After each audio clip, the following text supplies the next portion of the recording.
Hello and welcome to another video of Ielts Guru. This video is related to Ielts listening test practice. You will hear a number of different recordings and you will have to answer questions on what you hear. There will be time for you to read the instructions and questions, and you will have a chance to check your work. All the recordings will be played once only. The test is in 4 sections. At the end of the test, you will be given 10 minutes to transfer your answers to an answer sheet. Now turn to section 1.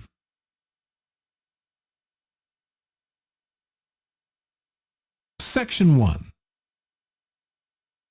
You will hear a woman phoning a box office to ask about a festival in the town of Kenton.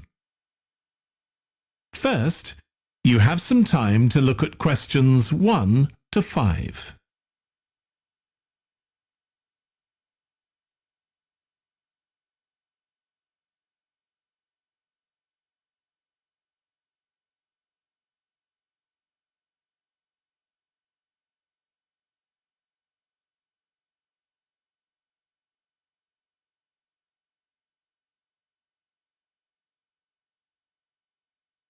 You will see that there is an example that has been done for you.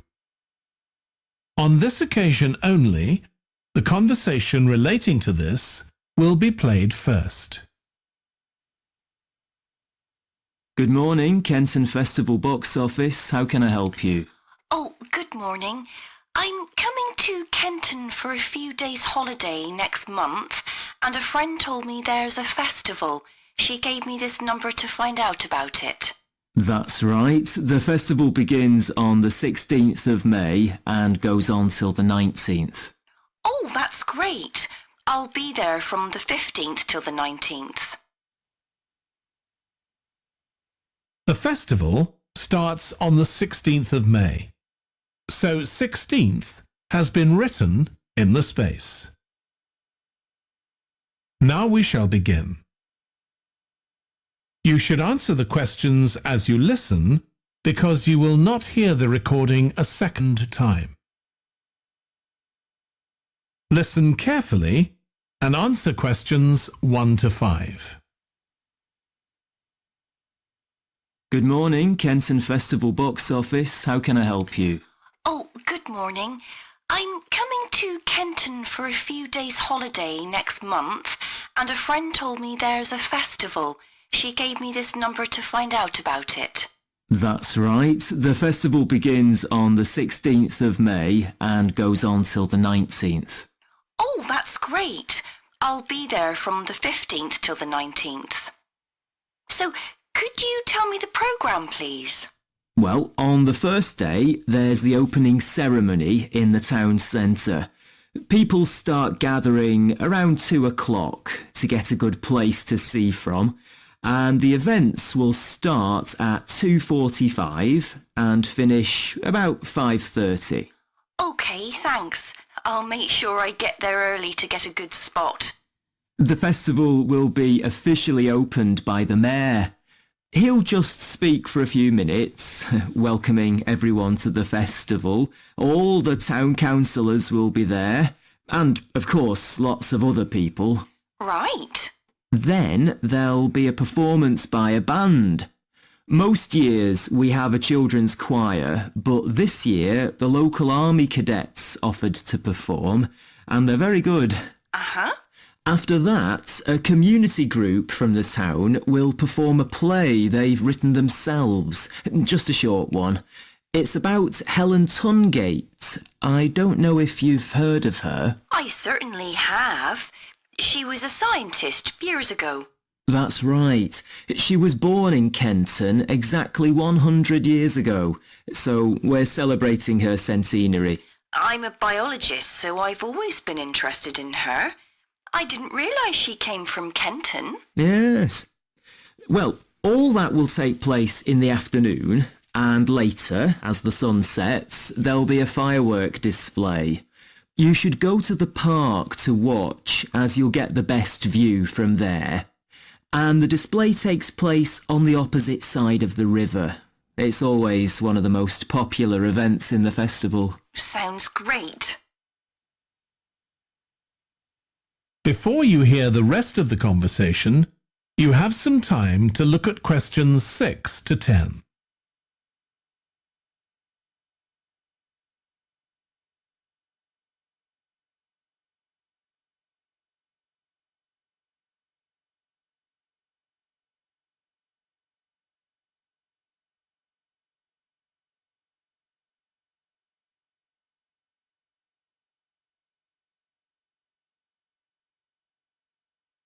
Now listen and answer questions 6 to 10. And what's happening on the other days? There are several events that go on the whole time. For example, the students of the art college have produced a number of videos, all connected with relationships between children and their grandparents. That sounds interesting. It makes a change from children and parents, doesn't it? Exactly. Because the art college is in use for classes throughout the festival, the videos are being shown in Handsworth House. How do you spell the name? Handsworth.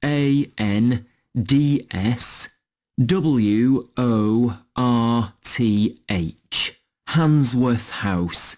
It's close to the town hall. Right.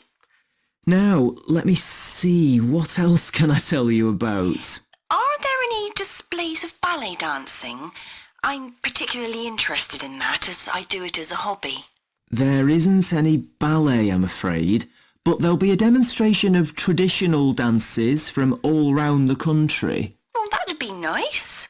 Where's that being held? It's in the market in the town centre. The outdoor one, not the covered market. And it's on at 2 and 5 every afternoon of the festival, apart from the first day. Lovely. I'm interested in all kinds of dancing, so I'm sure I'll enjoy that. I'm sure you will. And I'd really like to go to some concerts, if there are any. Yes, there are several. 3 performed by professionals and 1 by local children. And where is it being held? It's in the library, which is in Park Street, on the 18th at 6:30 in the evening. I presume I'll need tickets for that. Yes, you can book online, or you can buy them when you arrive in Kenton, either at the festival box office or from any shops displaying our logo in the windows. Well, I think that'll keep me busy for the whole of my stay in Kenton. Thank you so much for all your help. You're welcome. I hope you enjoy your stay. Thank you. Goodbye. That is the end of section 1. You now have half a minute to check your answers.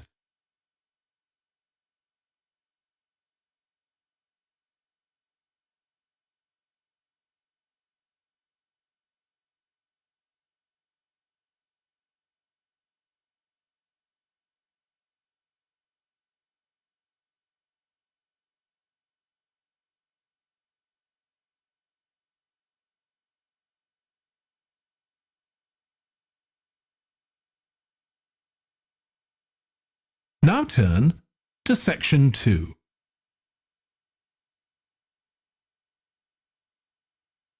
Section 2. You will hear a man talking to a group of people about a tour of theatres in the city of Munich in Germany that he has arranged for them. First, you have some time to look at questions 11 to 15.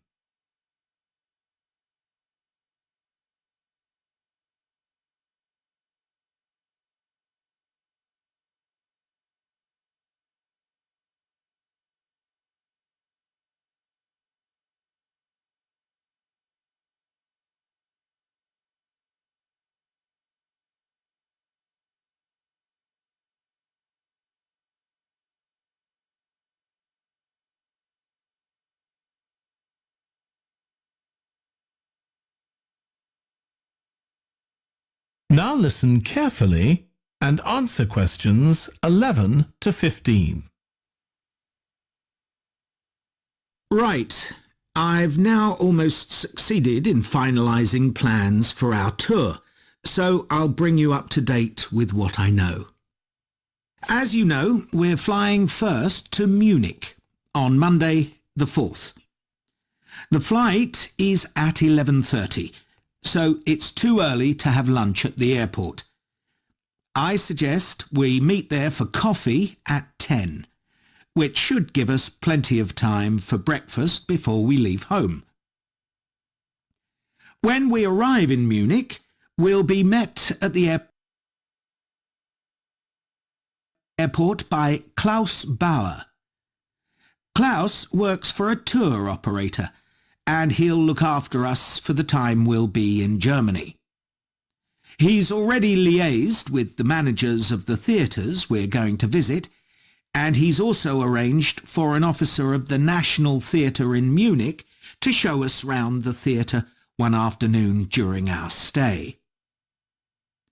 Now, last time we discussed this trip, I didn't have the precise cost for hotel rooms, but now I have. The normal rate at the hotel where we're staying is €150 a night for a double room. I'd hoped to get that down to €120, but in fact I've been able to negotiate a rate of €110. That'll be reflected in the final payment, which you'll need to make by the end of this week.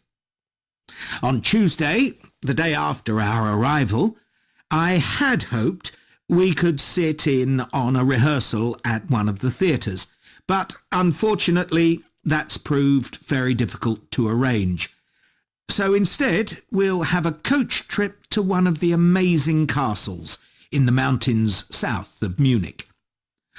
On Tuesday evening, we'll all have dinner together in a restaurant near our hotel. From talking to you all about your preferences, it was clear that a typical local restaurant would be too meat-oriented for some of you. Some of you suggested an Italian restaurant, but I must confess that I decided to book a Lebanese one, as we have plenty of opportunities to go to an Italian restaurant at home. On Wednesday afternoon, the director of the play we're going to see that evening will talk to us at the theatre. She'll describe the whole process of producing a play, including how she chose the actors, and, as the play we're going to see is a modern one, how she worked with the playwright. Before you hear the rest of the talk, you have some time to look at questions 16 to 20.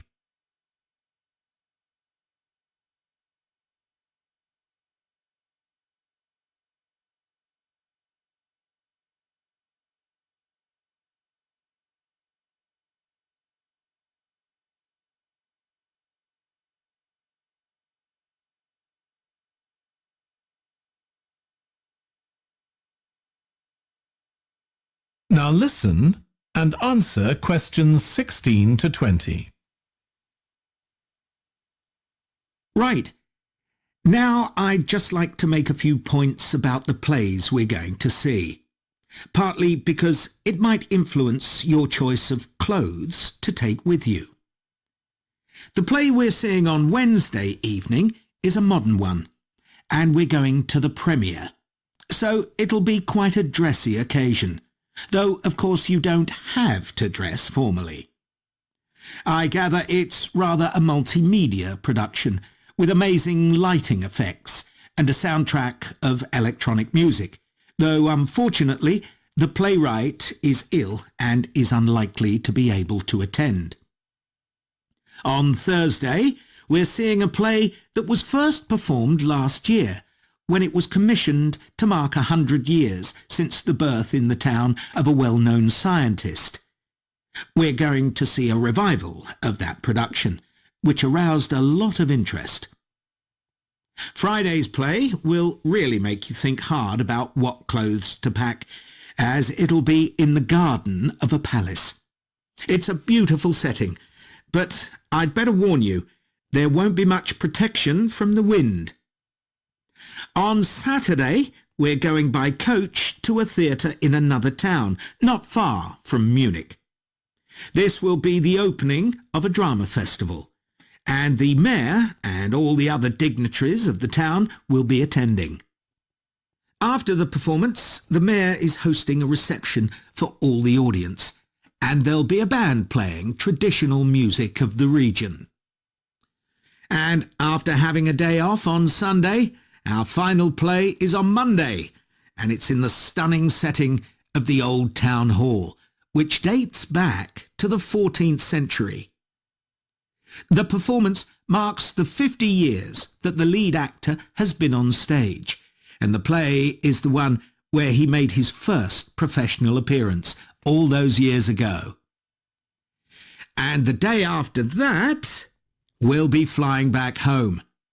Now, have you got any questions before I move? That is the end of section 2. You now have half a minute to check your answers.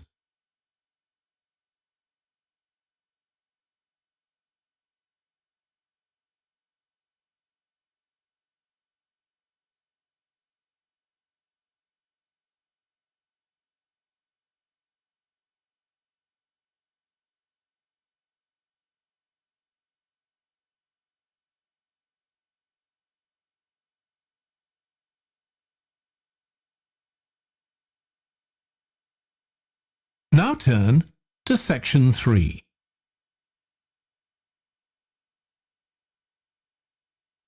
Section 3. You will hear James, who is in the Scandinavian Studies department at his university, talking to his tutor, Beth. First, you have some time to look at questions 21 to 25.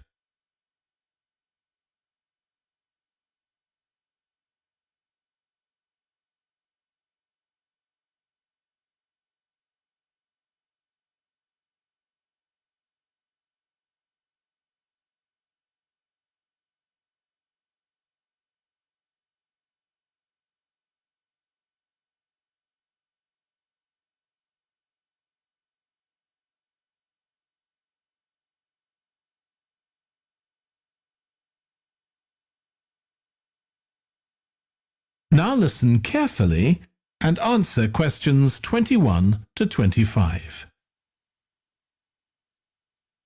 Oh, good morning. You must be James. I'm Beth Cartwright. Please call me Beth. Thank you. Now, as this is your first tutorial since you started on the Scandinavian Studies course, I'd like to find out something about you. Why did you decide to take this course? Well, my mother is Danish, and although we always lived in England, she used to talk about her home a lot, and that made me want to visit Denmark. We hardly ever did, though. My mother usually went on her own. But whenever her relations or friends were in England, they always came to see us. I see. So I assume you already speak Danish, one of the languages you'll be studying? I can get by when I talk to people, though I'm not terribly accurate. Now, you probably know that you'll spend the third year of the course abroad. Have you had any thoughts about that? I'm really looking forward to it. And although Denmark seems the obvious place to go because of my family connections, I'd love to spend the time in Iceland. Oh, I'm sure it can be arranged.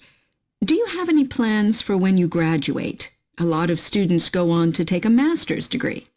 I think the 4 years of the undergraduate course will be enough for me. I'm interested in journalism, and I quite like the idea of moving to Scandinavia and writing for magazines. I'd find that more creative than translating, which I suppose most graduates do. Okay. Now, how are you finding the courses you're taking this term, James? Well, I'm really enjoying the one on Swedish cinema. That'll continue next term. But the one on Scandinavian literature that's running at the moment will be replaced by more specialized courses. Oh, and by the way, If you're interested in watching Danish television programs, there's going to be a course on that the term after next. That sounds good.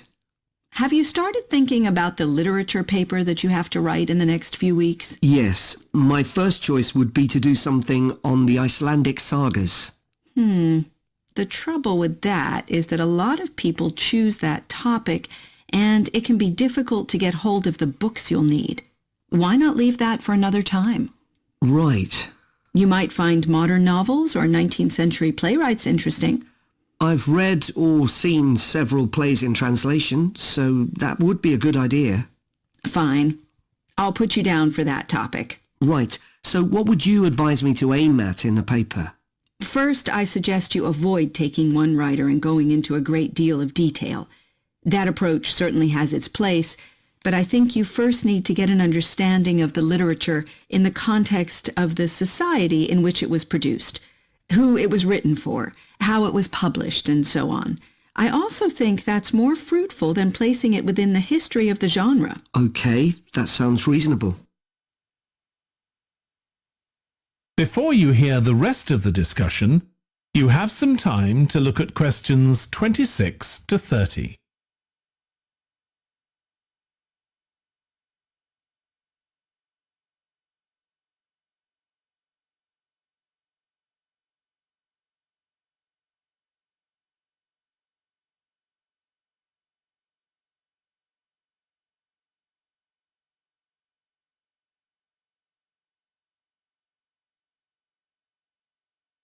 Now listen and answer questions 26 to 30.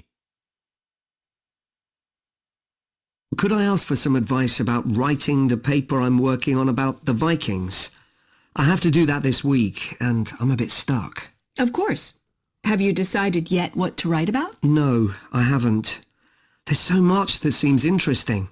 Viking settlement in other countries, trade, mythology.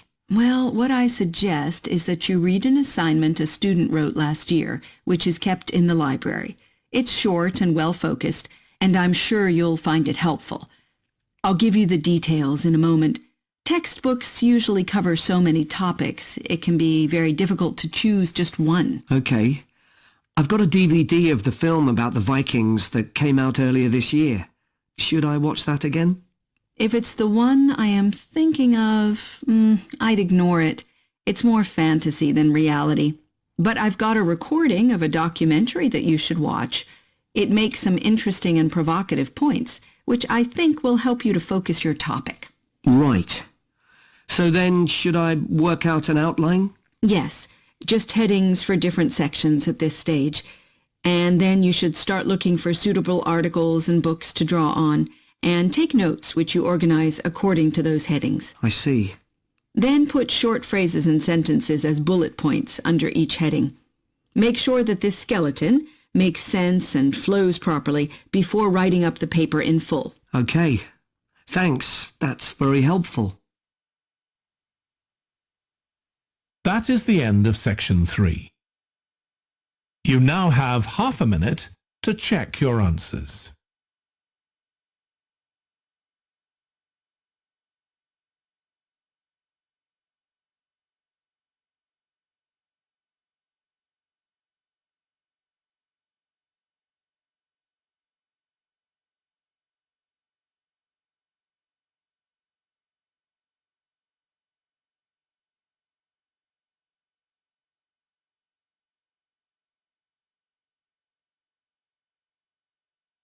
Now turn to section 4.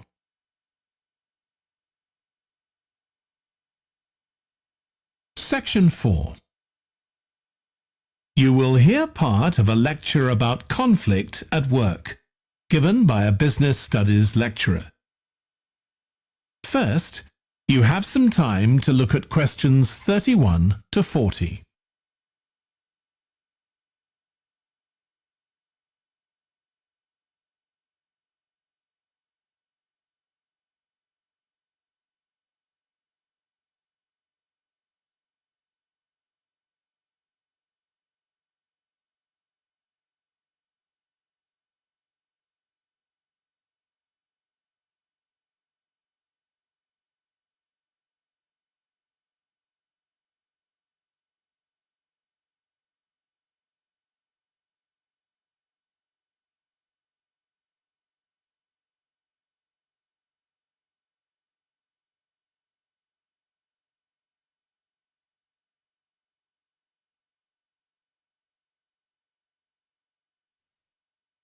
Now listen carefully and answer questions 31 to 40.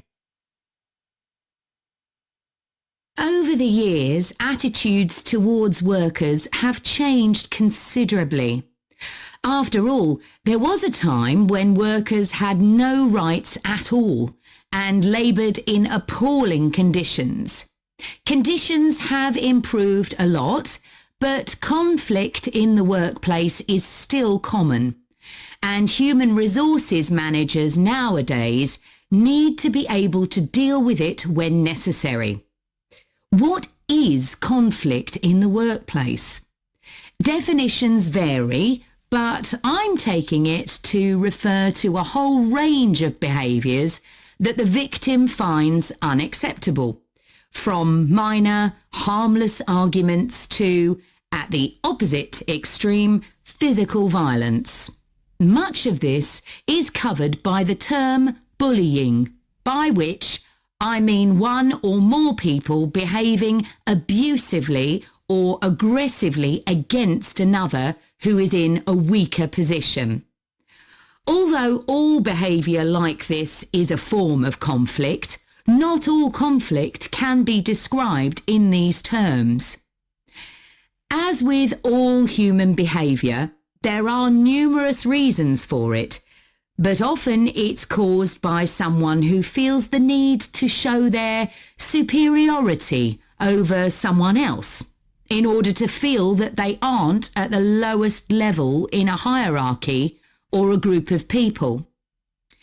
In some cases, one person simply dislikes the other on the basis that the personality of one is in some way incompatible with that of the other person.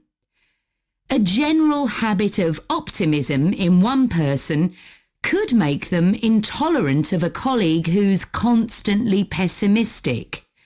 Not that that justifies treating them badly, of course. Some conflicts arise when people are more interested in promoting themselves and their team than in the company as a whole.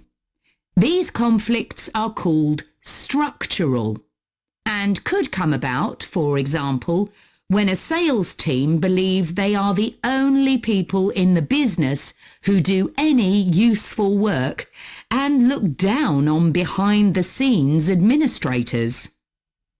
Conflict obviously affects the individuals concerned. The situation is likely to be very stressful for victims, resulting in their absence from work, possibly for months. For the company, if no effort is made to deal with conflict, it can spiral out of control and even lead to the breakdown of the business.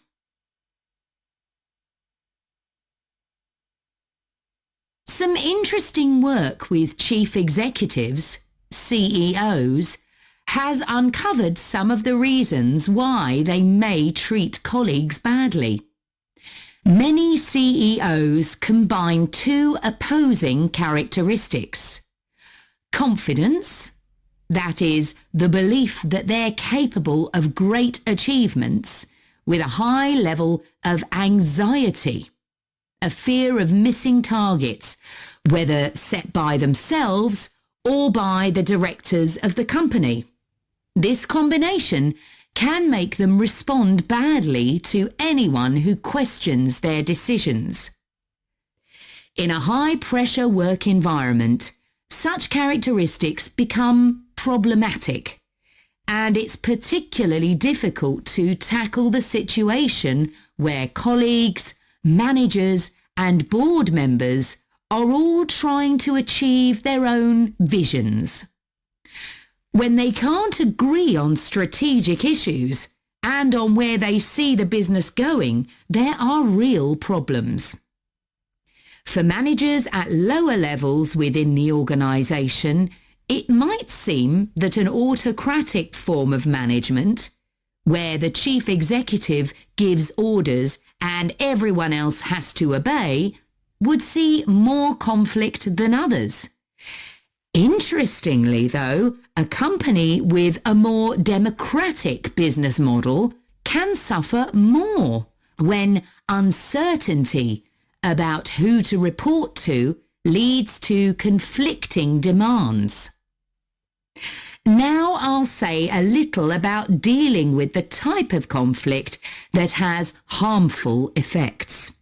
Of course, the ideal is to prevent it arising in the first place. A good manager at any level will make efforts to earn the respect of the people they work with, particularly those who report to them. That will involve politeness in all communications and treating them as equals who happen to have a different role within the organisation. Sometimes, of course, conflict does occur and can get out of hand. In such cases, the Human Resources Department often gets involved. However, if one of the parties in a conflict sees human resources as simply a mouthpiece for the chief executive, then an external mediator might be able to help. By talking to both sides and trying to find the truth of what's been happening, they can build a clear picture of the situation and give feedback that both sides will accept, precisely because they're independent. That is the end of section 4. You now have half a minute to check your answers.